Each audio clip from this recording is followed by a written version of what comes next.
That evidence, now when that evidence was found, that became a turning point to identify Sivarasan. And if you remember, Sivarasan's photographs were posted behind every bus, every truck, every three-wheeler in Tamil Nadu with the award that whosoever gives information about Sivarasan will be given an award. So our aim was to achieve surprise. Otherwise, they will consume cyanide. So how much time does it take to consume cyanide? It is hanging around his neck. The moment he comes to know that commando has come, he'll put the cyanide in his mouth. And that is the first time in the world that we were carrying the antidote for cyanide.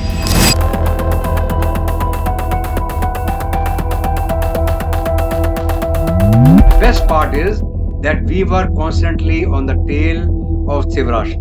And finally, when it happened in Bangalore, I had just come back to Delhi for 2 days because my commando battalion was carrying out operations in J&K at that point in time. It was a single-story house with a parchatti on top, and from a neighboring house we put a ladder to go over the roof. One entry from the front, one from the rear. We blew and we entered. And when we entered inside, we found Sivarasan and the others lying dead. And Sivarasan had not only consumed cyanide, he had a bullet in his head. He made sure that he is not taken alive.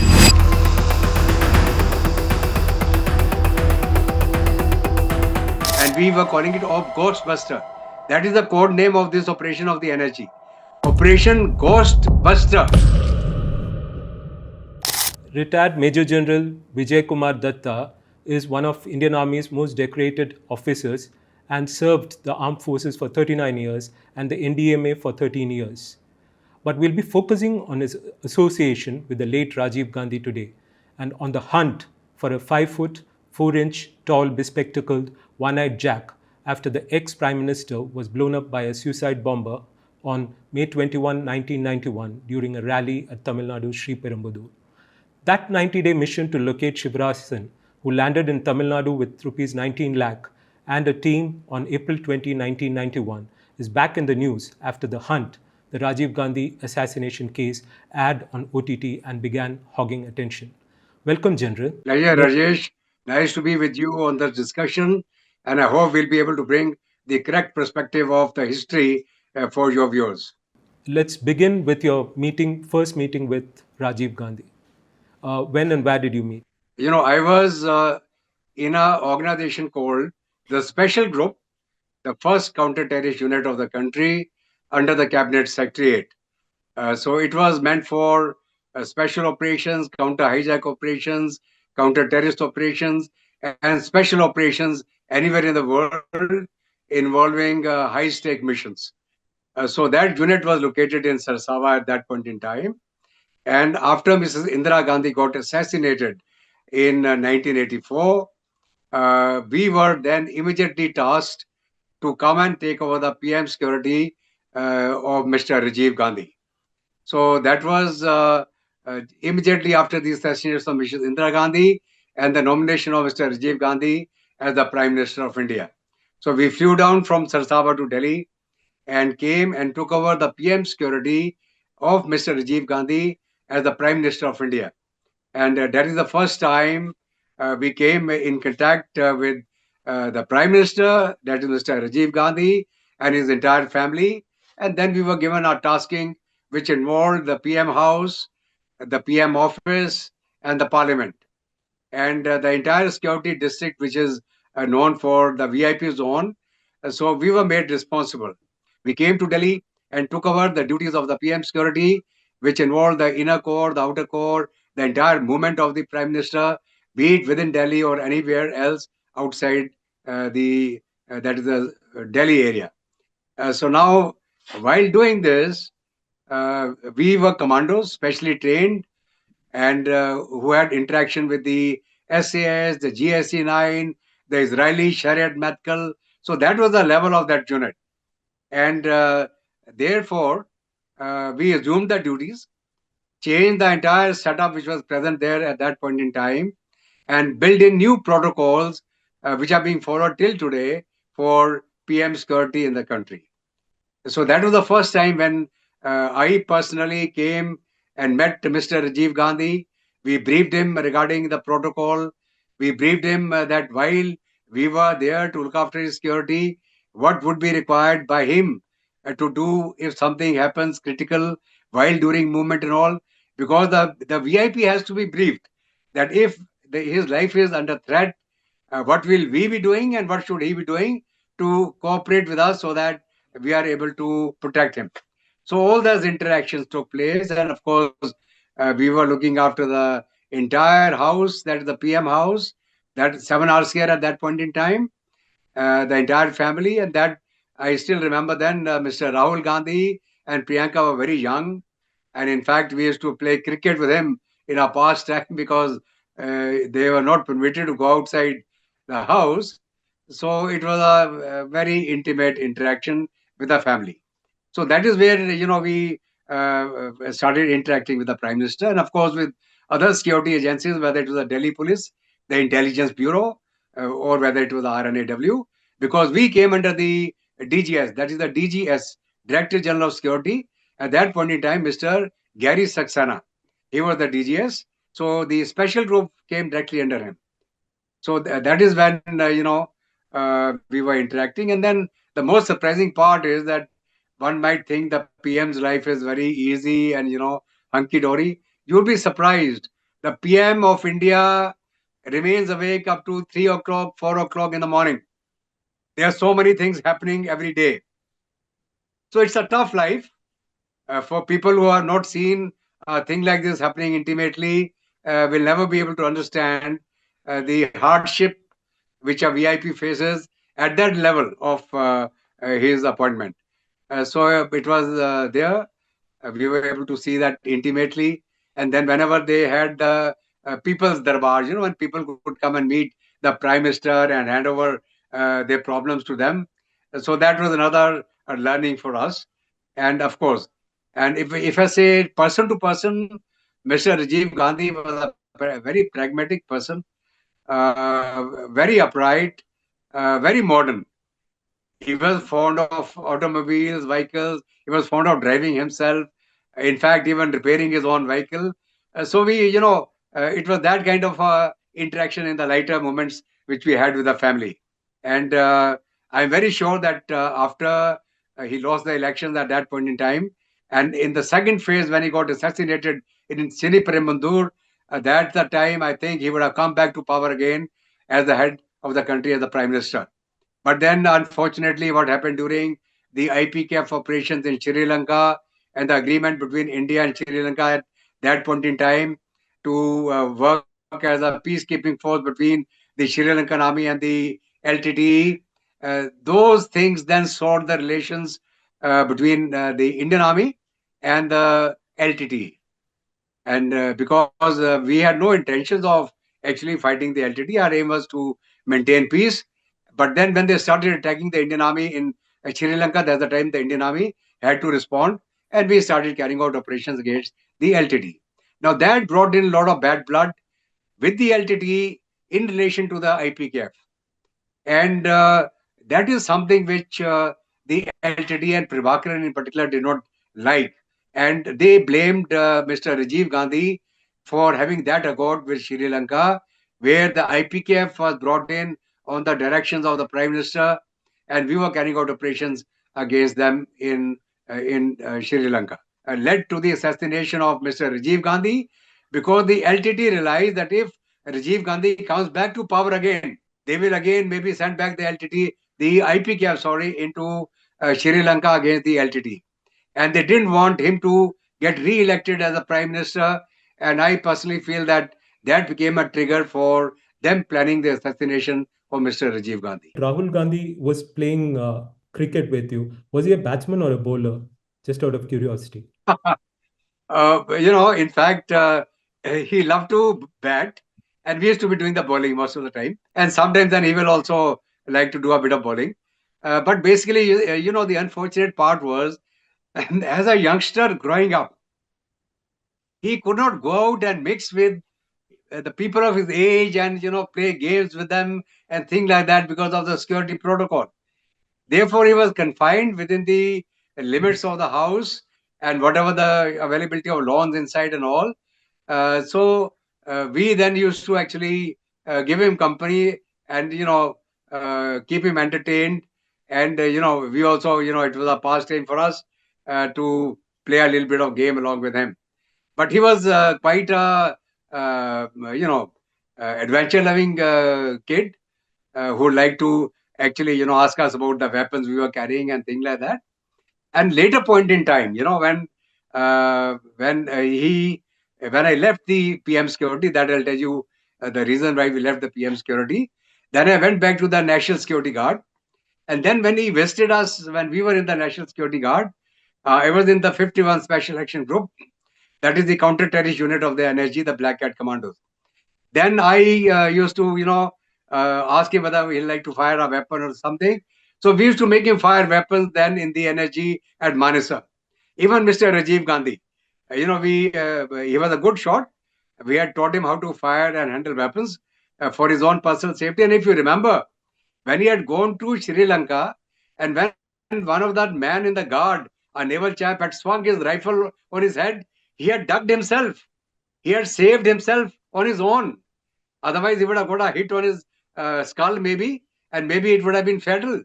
So that is the type of training we were also giving to the Prime Minister, to be agile, to look out for any threat and duck himself. And we'll, of course, take on then. That kind of thing. Later on, like Rahul Gandhi, we made him fire the weapons, whether they were MP5Ks, pistols, or whatever, at Manesar in the energy campus. That is it. And then I'd like to tell you that we only stayed for 6 months in the PM house because we were from a commando battalion. The commando battalion is an active unit. They are not meant for static duties.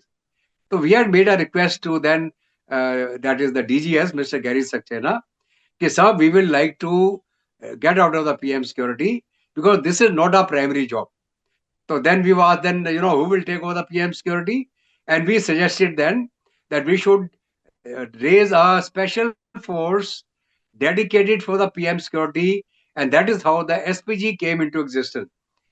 Fine. There is a special protection group for the PM security. But the most unfortunate part is, while the SPG was raised to take over the PM security from us or Mr. Rajiv Gandhi, but when Mr. Rajiv Gandhi was out of power, he didn't have the SPG protection while he was touring that time in Tamil Nadu. And whatever happened in Sri Perumbudur was an unfortunate incident. He was at the mercy of the local police. There was no SPG cover with him. You mentioned the fateful night of May 21, 1991. I remember reading in our newspaper of how the discovery of LTTEs, the Satanic Forces booklet on the Indian peacekeeping force that went to Sri Lanka, must have served as a warning of a possible attempt on Rajiv Gandhi's life. There was also the warning that the Palestine Liberation Organization head, Yasser Arafat, gave after flying down to India. Why do you think the security was still lax at Sri Perumbudur despite all this? There was no metal detectors, from what I read, zero frisking other venue also was reported. You see, when we heard the news of he being assassinated in Sri Perumbudur, of course, it was quite a jolt to us also. For someone whom we were dedicated to protect when he was the Prime Minister, it was a sad news. And then we tried to find out the reasons and the why did it happen. You must be aware that his program and the helicopter which he had to take for going somewhere got delayed. Then he turned back in a hurry without the protection which was supposed to be accompanying him to Sri Perumbudur, and he almost reached Sri Perumbudur minus his protection, almost at the mercy of the local police. So maybe it was the destiny, maybe it was meant to be happening in that manner. And of course, the LTT and Sivarasan, as the team which was sent to assassinate him, had a golden opportunity to execute their mission. And once we got involved in the hunt for the Sivarasan, that started only after the 1st of July. Because from the time when he got assassinated, you are aware that the SIT CBI was formed. The SIT CBI had started their initial investigation. We came into play, if you recollect, that the Congress party came back to power in that is after the assassination of Mr. Rajiv Gandhi. And at somewhere end of June, I got a call from my Director General, Mr. Dr. Subramaniam, then that he wanted me to come to the North Block immediately in the evening. So I asked him, sir, what is the task? He said, we have been asked to meet the Home Minister and the Director CBI, Mr. Vijay Karan, will also be there. So I reached there in the evening in the North Block. I met my Director General, Dr. Subramaniam, and I, along with my Director General, we met Mr. Vijay Karan, who was the Director CBI, and then we went to meet the Home Minister then, Dr. I think Mr. Chavan. And then when we met Mr. Chavan, my DG introduced me that, sir, he is the commanding officer of the Commando Battalion, and the mission which we want to give him, it'll be, I brought him so that he can speak to you directly and give his own views. So I asked him, sir, what do you want us to do? So I was told by the Home Minister that we want to capture Sivarasan alive. So I said, sir, now it is almost end of June. This incident took place in May.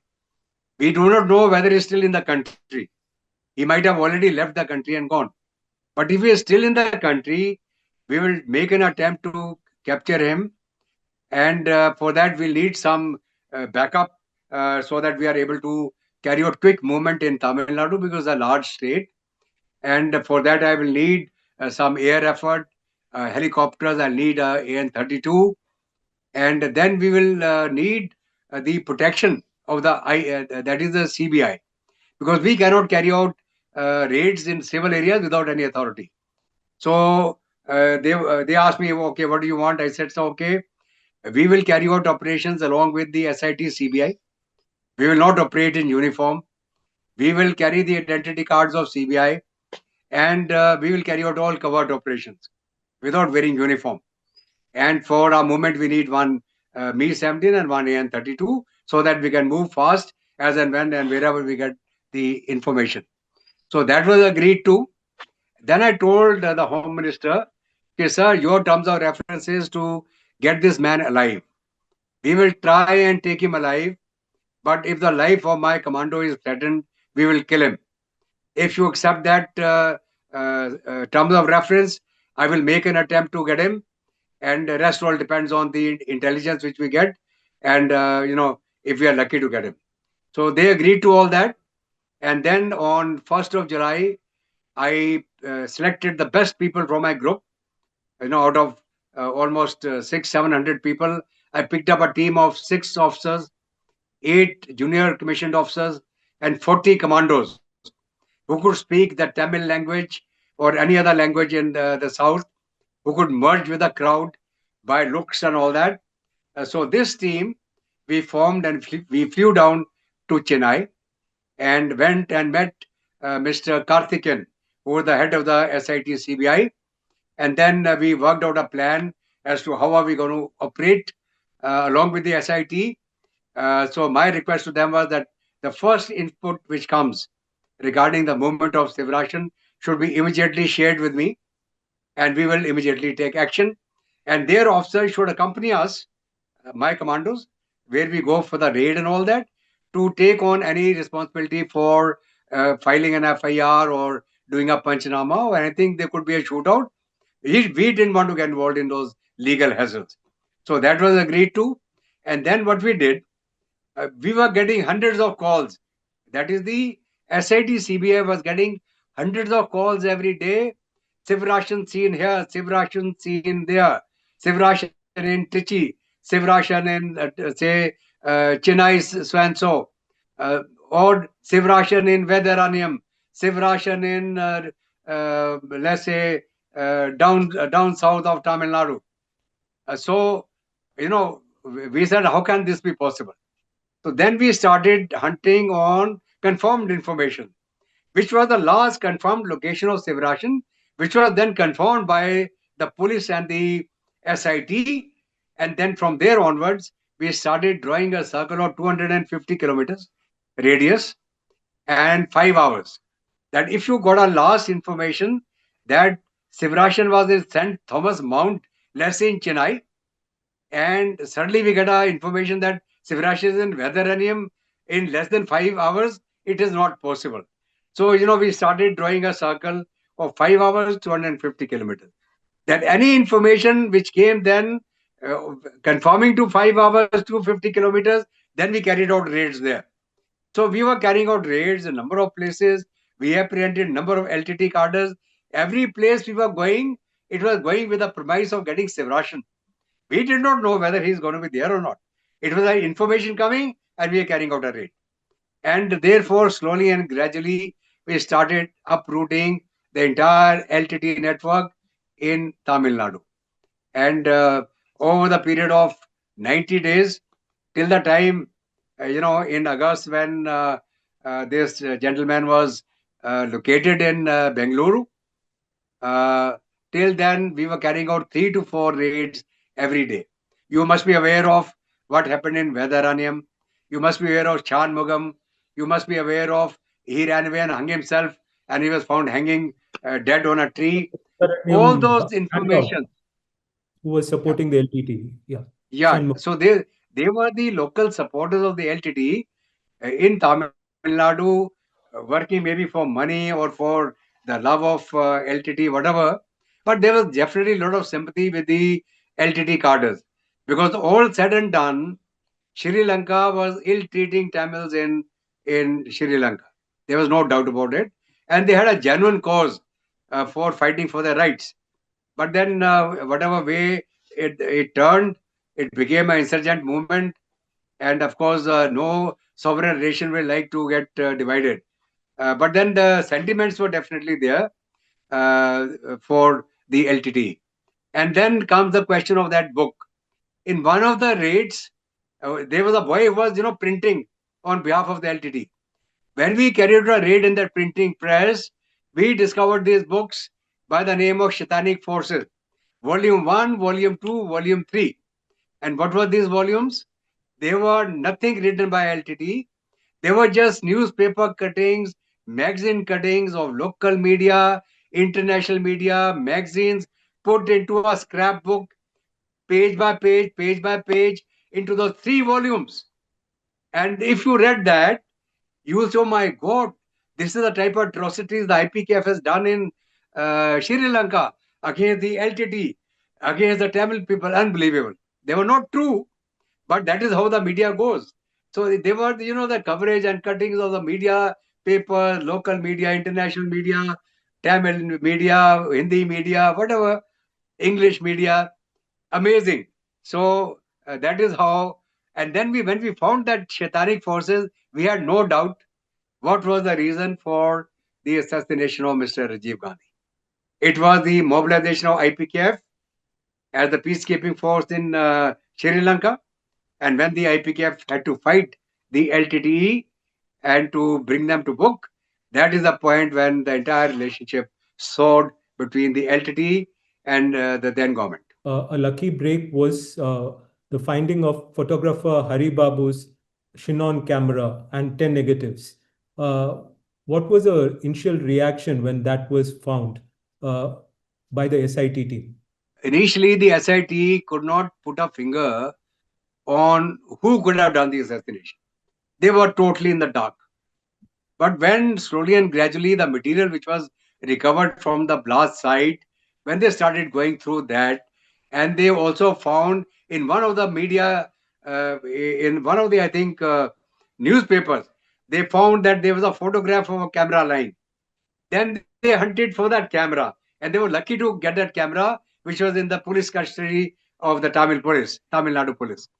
So when they developed those reels, which were in the camera, they recovered the entire photographic sequence of the people, that is Hari Babu, Sivarasan, Dhanu, and the entire team which was there for tasked to carry out the assassination, including that garland of that that sandalwood garnet. So that evidence. Now, when that evidence was found, that became a turning point to identify Sivarasan. And if you remember, Sivarasan's photographs were posted behind every bus, every truck, every three-wheeler in Tamil Nadu with the award that whosoever gives information about Sivarasan will be given an award. All his various disguises were also, made by the sketchers. That he without a topi, without a chashma. So, that became a starting point and a big lead in the entire investigation. Any idea how many such posters were printed? Oh, Shiva. these posters are behind every bus. I don't know if you've seen during that period, every government bus, every three-wheeler, all around in the, on the walls, all these posters were stuck by the SIT CBI. That anyone giving information, the numbers of the SIT CBI, they can just ring up directly.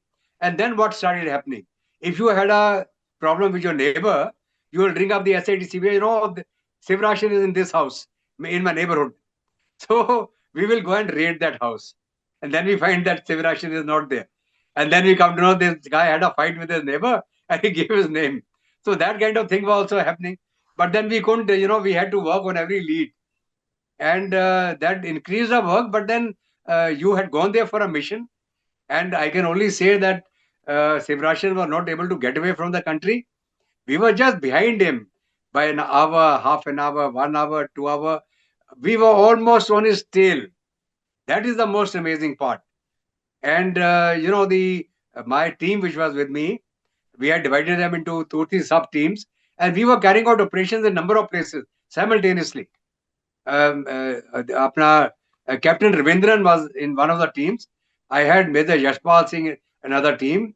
We had another Captain Chaudhary. So there were a number of officers carrying out independent operations based on the intelligence, because we couldn't be depending on one team running everywhere. So, when the special group operates, and especially the NSG, we have 5-man hit teams, one commander, 4-man, two buddy pairs. So we had, created sub teams out of those 40 men, in which you had 2 sub teams of 5 each, because, you were raiding houses where there were information of 1 or 2 guys. You didn't have to carry 50, 60 guys for one raid. 10 people were more than enough. 5 people were more than enough. In certain places, only 4 or 5 people on a three-wheeler will go in a covert manner, just drive into the house, jump out and run for the house. So our aim was to achieve surprise. Otherwise, they will consume cyanide. So how much time does it take to consume cyanide? It is hanging around his neck. The moment he comes to know that commando has come, he'll put the cyanide in his mouth. And that is the first time in the world that we were carrying the antidote for cyanide with us. We were trained how to give the antidote. The antidote has to be administered within 30 seconds of a man consuming cyanide. Otherwise, he'll die. So you have to give the antidote intravenous. You have to then put him on a ventilator or give him oxygen. Then he revives after a day or so, and then you can interrogate him. So we were doing that. And a number of places we were able to save people. Number of people, they consumed cyanide and they died. But then the best part is that we were constantly on the tail of Sivarasan.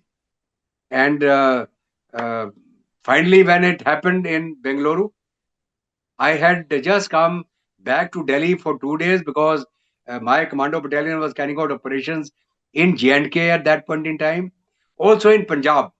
And I was myself in Tamil Nadu, carrying out operations against Sivarasan. So I had to go and also control, take a feedback of the other operations. So I came for 2 days to Delhi, and that is the day when he was located in Bangalore. And I got the information from Captain Ravindran, who had flown down on a chopper to Bangalore, but he was not given permission to carry out a raid immediately. And I told my Director General in Delhi, I said, sir, please tell the SIT, let him carry out the operation. So I was told, no, they're saying that we want Colonel Datta to come back. I was a colonel then. So I said, sir, it's 9 o'clock in the evening. How can I reach Bangalore now? So then he told me, okay, fine, I'll arrange a BSF Avro for you, and you can take off from the Palam technical area and reach Bangalore as fast as possible. So I then left for the Palam technical area. I linked up with the BSF Avro. We took off from Delhi. We landed in Gwalior to pick up another consignment of antidote of cyanide, landed in Nagpur for refueling, and landed in Mangaluru at 4:30 in the morning. So when we reached Bangalore, and there was a police senior officer who had come to receive me, a IG level officer. He said, "Sir, I've come to receive the reinforcement." I said, "There's no reinforcement. I've come. Please take me to the site." So he was quite surprised that he might have been told reinforcement is coming.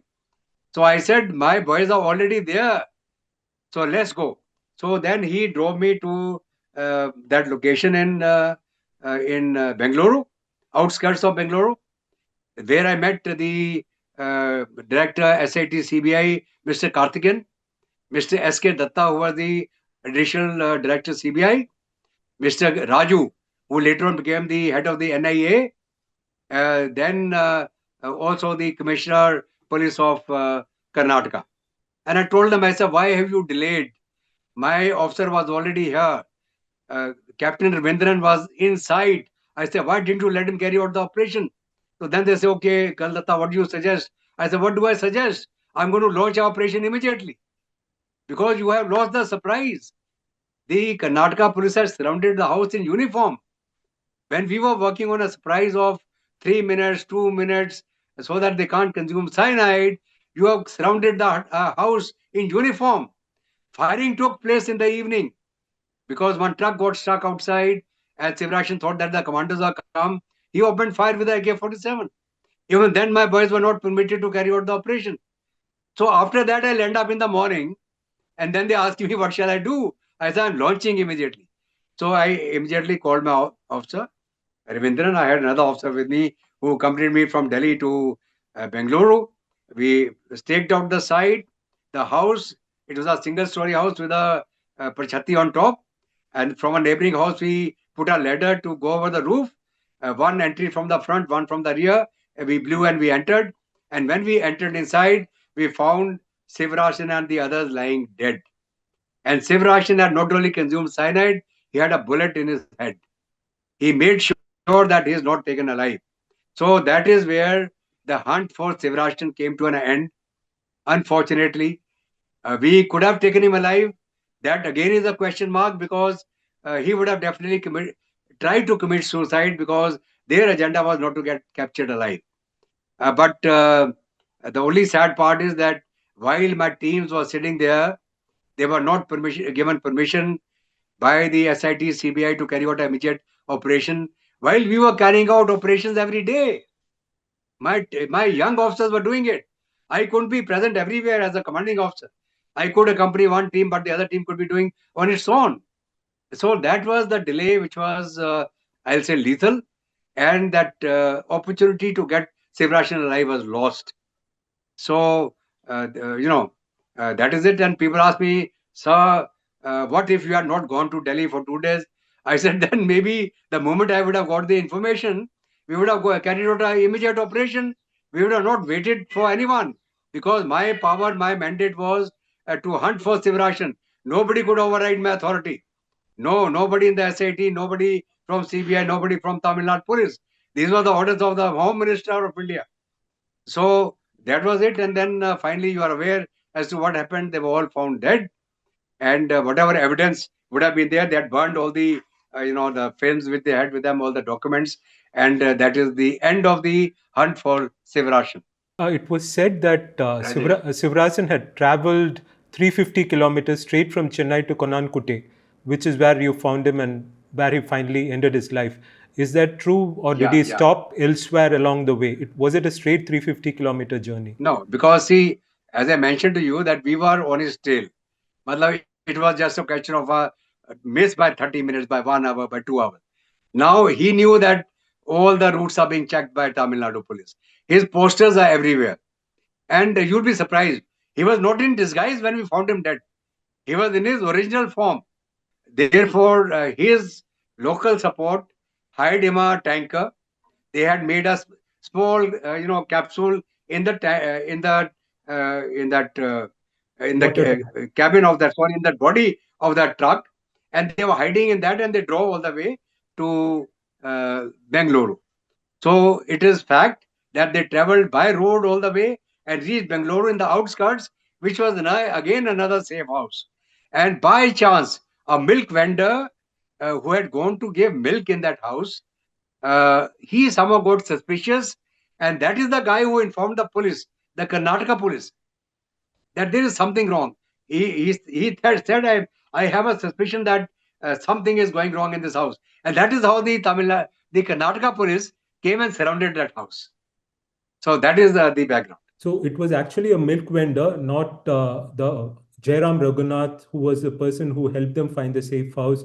Nor there were also very interesting reports that Prabhakaran himself might have leaked the information of them hiding, No, no, according to reports back then. no, It was only the milk vendor. no, no supporter of LTT gave away the LTT. They kept the secret.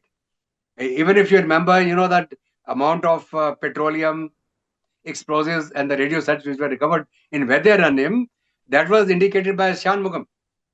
He's the one who indicated. And we dug and recovered the entire thing.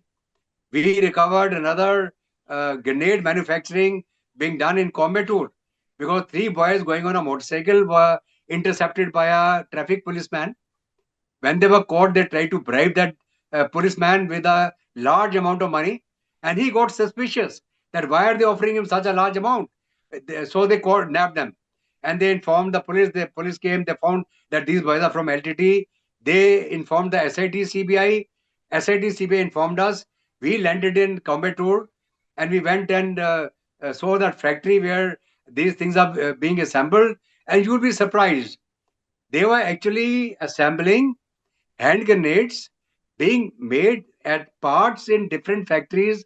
Somewhere a trigger is being made, somewhere the plastic body is being made, somewhere the spring is being made, somewhere the cap is being made. So no one factory knew that what is it that they're manufacturing.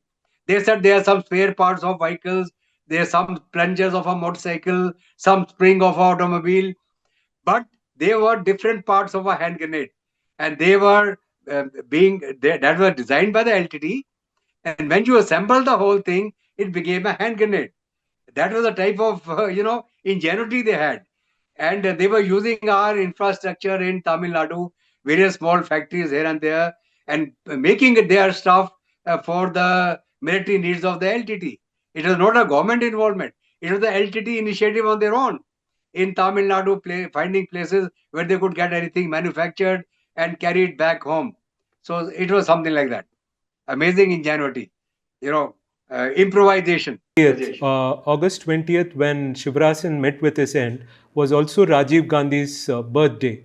There was a theory floating around back then that the operation was delayed. The final operation was delayed just to ensure that the militants were captured, the extremists were captured on that particular day.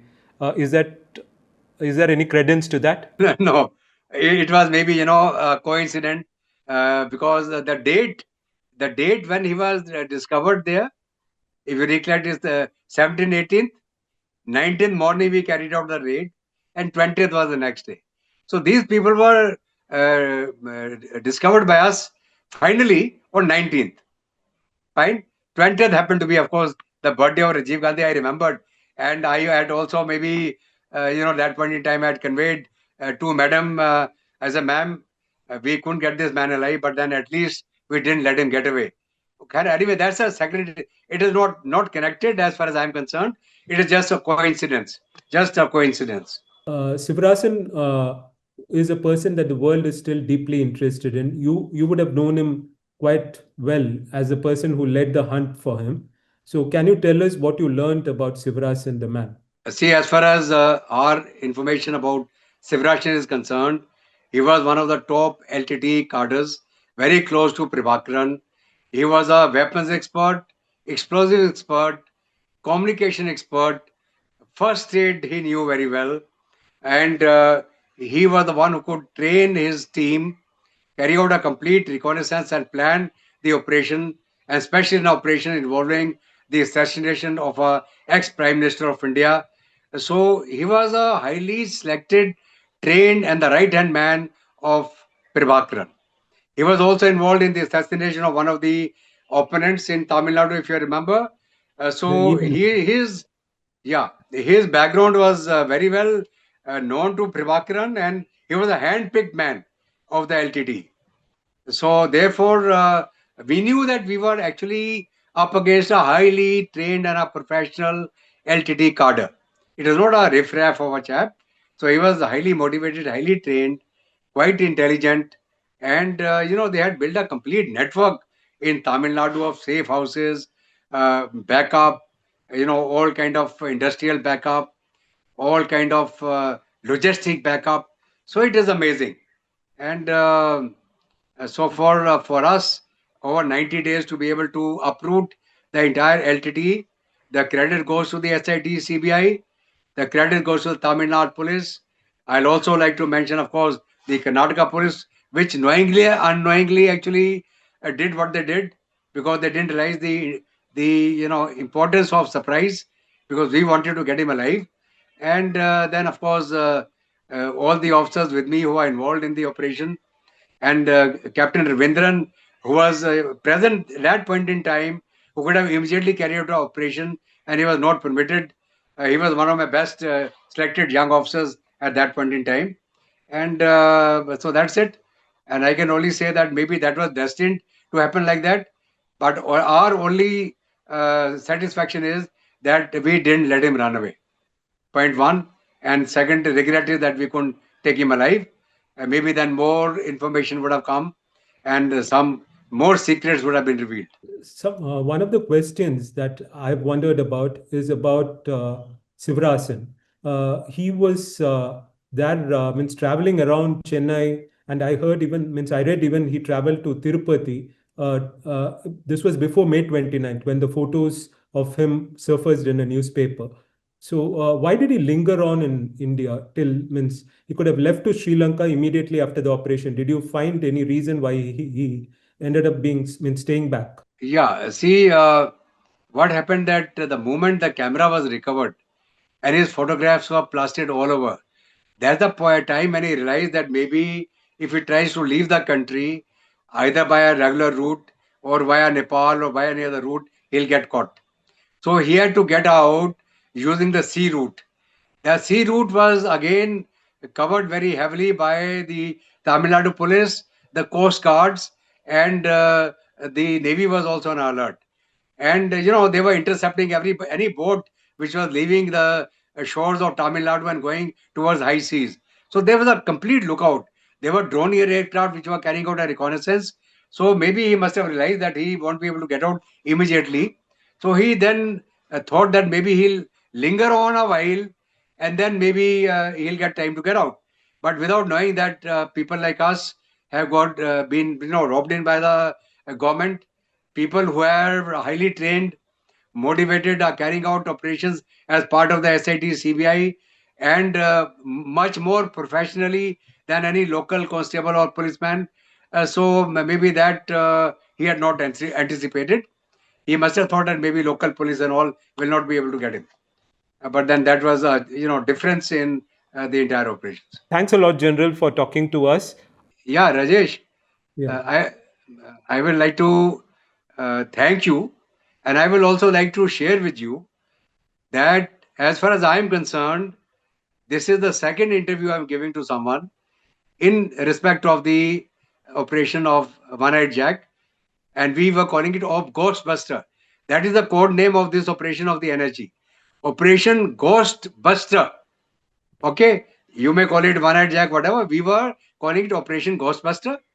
My aim is not to steal anyone's thunder. I was tasked to carry out the operation. We planned it. We tried to get him alive. Unfortunately, we were not able to get him alive. But the only thing we ensured that he didn't get away.